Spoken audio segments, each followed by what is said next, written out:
You know, I think I'm gonna start vlogging again. Oh, dude, get out of here. I don't have the energy to talk to you. Man, come on. You know I like to talk to you because you like work through these like But YouTube you don't like videos vlogging. You've already made this video. Your videography stuff's doing so well too. I know, but I just want to make more content and I want to keep documenting like my everyday life and stuff. Yeah, I guess you could do that. What if you did a video about your new editing software? You're switching from DaVinci Resolve to Final Cut Pro, which is pretty weird in today's day. It's not a bad idea. Do you think people would like it? Yeah, I do think people would like that. Maybe I'll make a video about that. I knew I needed to talk to you. Have fun. We're going to talk about the first and foremost, my favorite thing about Final Cut Pro, and it's so much more important than you may think. It's aesthetics and ecosystem. I am an Apple user through and through. I have my phone, I have an iPad, my MacBook. I love Apple products. I actually just switched from Spotify to Apple Music, which is something I literally never thought I was going to do. But Apple Music kind of pays artists more. Final Cut Pro is an Apple product, and it is made using Apple aesthetics. It's clean, it's simple, it's like iMovie, but on steroids.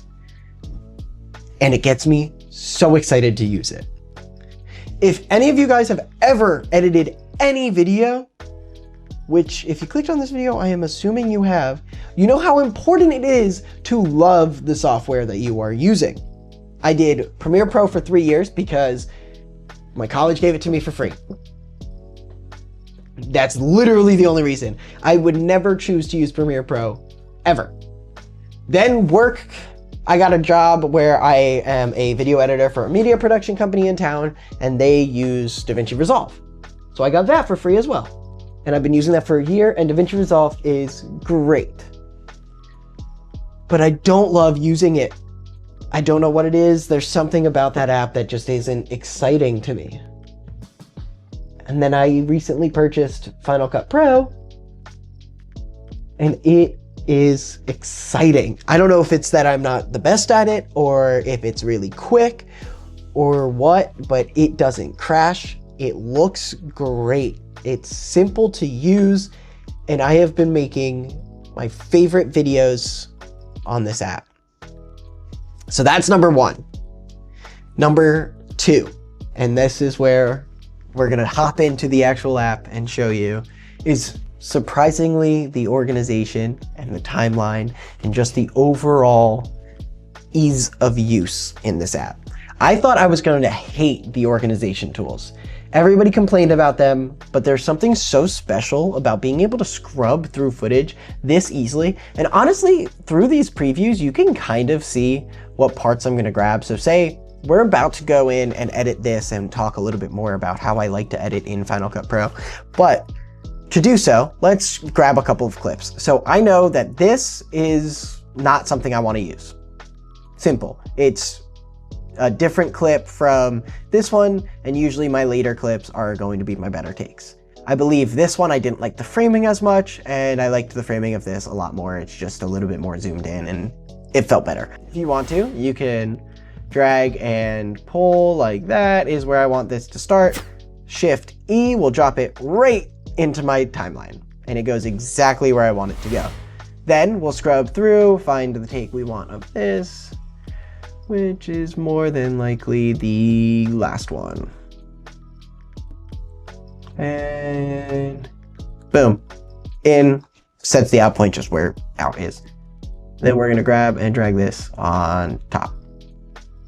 Super simple. This organization, it's super easy to scrub through rather than in DaVinci Resolve. You're double clicking, watching in the viewer, clicking your in and out points. You don't have to do that. You could just grab these yellow points, drag to where you want it, click Shift E for me. I set all my keys because I'm very particular and only using my left hand to edit. Whatever, that's a different video. If you guys want to see all of my command keys for Final Cut Pro or DaVinci Resolve or Premiere Pro, let me know. They're all the same. I'll make a whole video on it.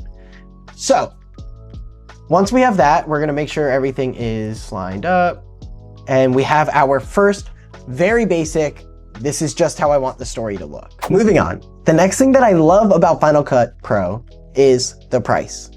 I will tell you right now, I am still a student, so I got the student discount on Final Cut Pro, which is all 5 of the Apple editing apps. You have Final Cut Pro, Logic Pro, which is audio, Apple Motion, which is their motion graphics or After Effects competitor, and then 2 other apps that I really don't use, but they're still there for $200 one-time purchase.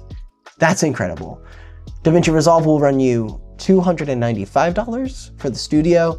That is not needed. There is a free version, but I don't know what that really is like. Then you have Premiere Pro, which runs you $600 a year. Forget about Premiere Pro. If you're still using Premiere Pro, you're left behind. Now, let's go back into our timeline. Let's create this mask.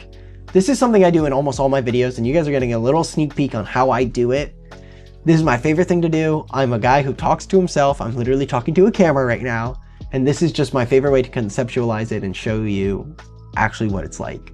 So, creating a mask in Final Cut Pro, so easy. You can either do a magnetic mask, which would be pretty cool in this scenario, but I actually don't think it's needed. I didn't move the camera, didn't move the lights, so everything should be matched exactly. I should be able to just draw straight line, mask this side, leave that side, and everything will look good. So, you go into effects, and you slap a shape mask on top, and you move the shape mask to where you want it to be, and you have now successfully created a clone of yourself. Let's go into the only reason why I still choose DaVinci Resolve for client work, which is color grading. And I'm gonna tell you right now, it's not as bad as people say on Final Cut Pro. It's actually really good, and I will really quickly get really good colors right here for you right now to prove to you that it's actually pretty good. But it's still better in DaVinci Resolve, so I still edit client projects in DaVinci Resolve. Let's color grade. So I have made a preset from all my other projects. It's just the way I color grade. I click D, which is my default preset, and I go into here. We'll move our mask below our transform LUT, which, there you go. And now we're ready to color grade. Color wheels is the only way you should be color grading in Final Cut Pro, I think. That's all I need. So what I do is I take my viewer and I zoom in onto my subject and I look at the skin tones. Right now it's looking yellow and maybe a little green. So we're gonna go over to blue, up to pink, and our skin tones look a lot better. Maybe a little bit less pink. And that looks pretty good. You could use the vector scopes and use the skin tone line, but I personally think I have just a different preference on what skin tones look like compared to that.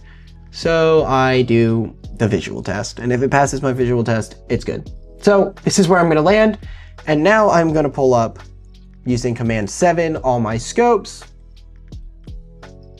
And would you look at that? If we look at the Luma right here, we could probably bring a little more highlights. We could bring the midtones up and the shadows look pretty good. So let's start by doing that. Pull up the highlights, bring up the midtones. We'll probably bring down the midtones and definitely bring down the shadows just so that they are touching our 0. And then we click our viewer and minus, minus, minus, or go to fit. And that color looks great. So now if we want it to look like a full scene, we will Command C, Command Option V to copy everything, and then selecting our new thing, we will delete our shape mask. And you have a very simple grade on a very complex shot. It's that easy, it's super quick. It's just not as advanced as DaVinci Resolve, which is a very big point for DaVinci Resolve, but for beginner editors or even people just doing simple projects, it's actually a thumbs down. This is easier, in my opinion. So once you get the hang of it, you'll be fine. So yeah, I'm gonna go edit the rest of this and we will continue this video probably a little bit longer because now that I'm done video. Well, that is going to be it for me today, guys. I'm getting over an illness, so I thought sitting down at the desk would be an easy video for me to be making. I will be back next week. Hopefully, more video tips, more vlogs, a little bit of a brighter personality. And yeah, so thank you guys so much for watching. I'm going to go take a nap because I need it.